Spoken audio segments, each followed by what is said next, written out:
Hello and welcome to the latest episode of the White Pew podcast. My name is Gabrielle Del Puente and this is a text on the 16th of March 2025 about a book called The Hearing Test.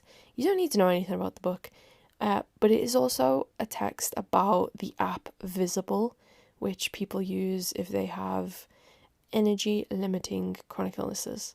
So you might be interested in that. Yeah, I will indulge the interest. Okay, enjoy.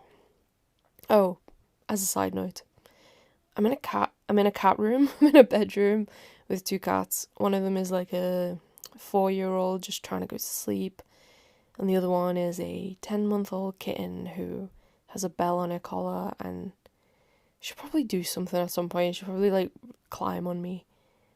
We'll live with it, won't we? We'll all agree to live with it. Okay, enjoy the text.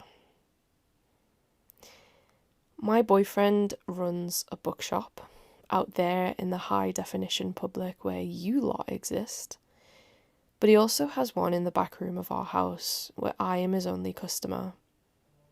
I think sometimes he must plant perfect books in there for me, waiting patiently until I'm ready to see the right spine glowing on the shelf. But no. What actually happens is that he gets in from work and tells me to listen to this before reading the blurb on the back of whatever book he's holding. I never remember the specifics because long COVID has scorched my memory, and instead I like to imagine that every book I eventually discover in our house is a foil wrapped chocolate he has left for me in secret on a cartoon pillow. Yeah. I have to project meaning onto my life this way, or else the disabled body I'm in will become high definition too. I'm not very well at the moment. I am cancelling work and doing things that don't tire me out.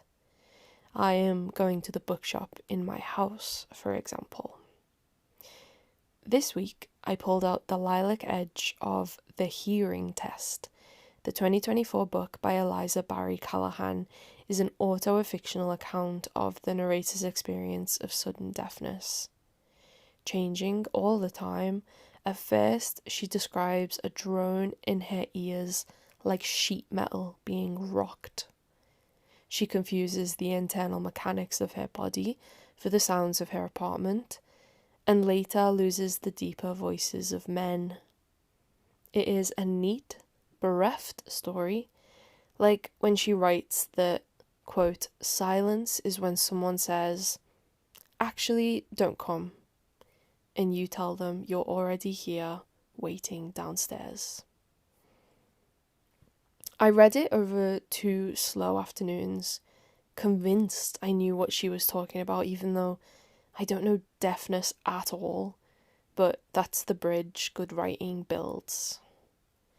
Horizontal on the couch with my chocolate, I thought I recognised myself in the book because the writer does that honest, desperate thing of admitting she doesn't know what is happening to her body or what it means. So, she takes deafness and she holds it up next to references in art, music, film, and literature. Francisco de Goya is in there, Sophie, Rear Window, Roland Barthes. She measures herself against it all, and like looking at paintings in museums and catching your own face dulled in the protective glass, refracted over somebody else's painted smile, she begins to triangulate a new identity. I get that tactic. That's what I do on this website. That's how I work as a critic. That's why I read her book in the first place. Because being alive is absurd. And I have to search for art that pinches absurdity on the cheeks like it's just a little baby I have dominion over. I think that's what all art is for, probably. And I appreciated the sticker collection of cultural references in the book. But what I really came here to point at are the numbers. The hearing test is a record of sickness over the course of 1 year, and in that record, Eliza Barry Callahan keeps score of a lot of different things. She writes that, quote, her time was marked by doses, not days. Each dose of prednisone got a room of its own on the page in the little black notebook where I had previously noted things I was meant to do. The hours I was meant to arrive certain places, the people I was meant to see. But now there was nothing I was meant to do other than these numbers. And I read that and I thought, yeah, when I got sick, that's what I did too. It's what I was left thinking about after the book was back on the shelf. I still have the note on my phone that I started out with. An advent calendar of symptoms across my first 36 days of COVID, beginning January 2nd, 2021. That note begins with alarm bells on day 1, followed by a fever on day 2. I thought the bed sheets were moving. The world was quickly surreal. But whatever, COVID started like the news said it would, with good coughs, and then there was this back pain so delirious I made noises out loud to myself in my flat like an animal. On day 9, all the clocks were dripping again. I had another fever and kept pressing play on National Geographic documentaries, but turning them off before the end. Everything was too Max Ernst. This screensaver of Mars in my periphery, I made notes about how I could only breathe in for 2 seconds at a time before the air stopped flat. There shouldn't be flatness to air. I thought Earth was where the oxygen was. Nobody asked me to keep this play-by-play. I just had to keep count of temperatures, of breathing, of the amount of hours I slept. When I was coming up on a month of this shit, when the news had said it would only be 2 weeks, a friend told me to get a smartwatch. The alarms were loud enough by then that other people could start to hear them, and I had the basic Garmin model on my wrist when I managed my first walk on day 32. I recorded a heart rate of 152 beats per minute, standing still on the road outside my flat. That wasn't good. I used to go to the gym a lot. Incredible to think. There are sensors on the handles of the machines to monitor heart activity, and I used to see how high I could get it to go, like a Tetris score. But this wasn't activity. This was me leaning on a lamppost, clouds moving too fast like bed sheets, like bed. Maybe I should think about going back to bed. Like Eliza did, I moved into a notebook. It's open in front of me now, and it manages to contain a note that describes every single day of the first 9 months of illness. I covered this thing in heart-shaped stickers and holographic ones and little 3D puppy stickers sitting in baskets that mean the book doesn't close flush anymore. You're never supposed to use your best stickers, but I still couldn't breathe right. Towards the end of month 2, I wrote, "I am finally depressed." It is a very repetitive document from there on out. Fatigue, pain, nausea, and a heart that's trapped on a Stairmaster. By month 7, I was no longer leaving the house. I was keeping the dates and names of calls with doctors so that I had some kind of receipt. In the notebook, I write about bookshop boyfriend making a restaurant just for me in the living room. He wrote down a menu and projected a CGI rainforest framed by an open window onto the living room wall. It was like he was showing me his best stickers. In month 8, there's one day where I just wrote, I am pushing through and being pushed back. For someone who used to go to the gym for fun because she had so much energy, she needed her own elaborate hamster wheel, the most absurd thing about long COVID has been learning about post-exertional malaise. Sounds made up. The post-viral body can feel worse after doing something, instead of feeling better and stronger and faster and however that song goes.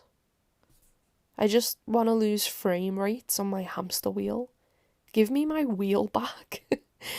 But the stickers I used in August were all of cats pestering a girl with short black hair like me. I'd had to cut my own very long hair very short because baths and showers taught me that post-exertional malaise was in fact so real. The final month in the notebook is all numbers, all times. I woke up at midday, then at 3 p.m. I woke up at 5, and then it just gets later and later until it gets early and the day trips upside down. I remember lying in bed and hearing the people on my road locking their front doors, bleeping cars open, and heading off to work. I remember waking up when my boyfriend got home from his. I woke up at 7, at 9, and then at 10 in the morning. I used to have to ask other people to call the GP for me, but now I was awake for the phone call competition. I stopped taking notes after that. Long COVID reads like water torture in these diaries. Once the drip, drip, drip had become a whole river, my data was a dam made of matchsticks against it. I thought I just had to learn how to breathe underwater. And I thought metaphors that communicated my sickness were more useful to me than numbers. In the hearing test, Eliza Barry Callahan writes, I began to feel that sensation one has on trains or in cars. That specific feeling of standing still while moving. I began to keep track of every little thing as if it was something to solve. I was in the carriage with her until I realised I had done all this homework and the train wasn't stopping. I lost faith in numbers and Garmin watches and general optimism. I learnt that COVID had fried my nervous system. I learnt it had given me orthostatic intolerance, meaning every time I am upright, my biology is in overdrive. My heart is in the gym. I know this stuff well by now, but I find myself here at the beginning of year 5 having crashed in a big way that reminds me of those early days. I thought I could just about struggle through things, but in the past few weeks, I have been crashing in public, caught short like a surprise overdraft text from the bank. That's why I am reading the hearing test lying low on the couch like I am trying to hide from a sniper. That's why I am writing this text even lower in bed, holding in a piss as if the bathroom isn't 10 steps away. I am trying my best not to set off the new 75-pound heart monitor strapped to my left arm. In my desperation, I have started paying £15 every month to an app called Visible that takes a constant measure of my heart rate variability to try and help me pace. When I got it 3 weeks ago, it monitored my heart, my sleep, and other symptoms for a few days before allocating me an energy budget. It has given me 7 pace points to use each day.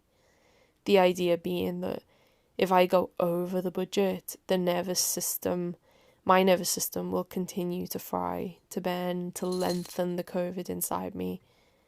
But if I stay within 7, I'll enter a more gentle and healing state, the kind where rest and recovery happens. You know, like it does when you're asleep. Eventually, I might feel stable enough to increase my points, do more, be a fairly average 30-year-old, but I doubt I'll still be 30 if I ever get there, because it currently costs me 1 entire pace point just to get dressed. I should never get dressed again. A bath is 1.3, a shower 0.4, but I burn shower points at a much faster rate. One afternoon, I walked to the pharmacy 10 minutes away because taxis cost money. But when the armband recorded a 1.6 round trip, I realised I think money is worth more than my body. So I do get a taxi to Tesco on a different day, but I use 1.7 points getting things off the shelves and another 0.9 putting everything away once I'm done. 7 is always drawing near. Sometimes 7 is gone. When we do a big event for the book in Liverpool, I end the day on 24 points and my bones feel bruised. After a trip to Newcastle for an award ceremony, I reach 19. I can often do more than 7 points worth of movement, but the thing is, I shouldn't, because whenever I do, I feel like I'm back in that first Max Ernst fever week of COVID. The app is making me realise I think work is worth more than my body. The app has led me to cancelling lots of upcoming work so that I can stop thinking it's okay to feel this bad forever. I'm trying not to think about money. I am thinking only about the things that don't cost me many points, like a kid going to a tuck shop. As long as I am lying down, playing games with my cousins is an incredible bargain at 0.1. When I read the hearing test, it cost me absolutely nothing. Free. I have to be grateful to the book that gave me a slower heart. Halfway through it, Barry Callahan writes, I had begun to understand my own life by misinterpreting things I was reading and experiencing with only half my attention. I found clarity in misinterpretation, and I thought that our misinterpretations are perhaps the most individual and specific things we have. This is my clarity. Things might never change, and I might be a big sad fool for paying money to something that shouldn't cost anything, and I am probably a clown for building a new dam out of matchsticks and something called pace points, but I am so sick, I have decided to try. I will lie down. I will do what the app tells me to. I will read books that make my heart go quiet, and I will probably draw meaning from them because it's how I cope. But I think I have to heed the meaning in numbers too, to get HD, 4K, graphic, and honest. I think books are good, but I need to start reading my body every day as well. Okay, thank you for listening. Let's wrap this up super fucking quick because I think the cat is stuck in the wardrobe. I'll leave a referral code for the app in the show notes, but again, I don't know if it's worth it. I just cannot tell at this point. Ask me in like 6 months. And then also, please consider becoming a Patreon subscriber. Our Patreon numbers continue to drop whilst I'm having this moment of like cancelling work and knowing that I'm going to be relying on Patreon for a living. Patreon, if you don't know, is a app. Fucking hell. Okay, the cats fell out the wardrobe. Patreon is an app that you can use to support people who make things. So you can give like £1 a month, £2 a month, and then all of those pounds add up, and then that's that person's wage. And then finally, if you're here at the very end, please comment your favourite number on our Instagram post or share on other apps with your favourite number. Okay, I think that's it. What a life, guys. I'll see you on the next one. Goodbye.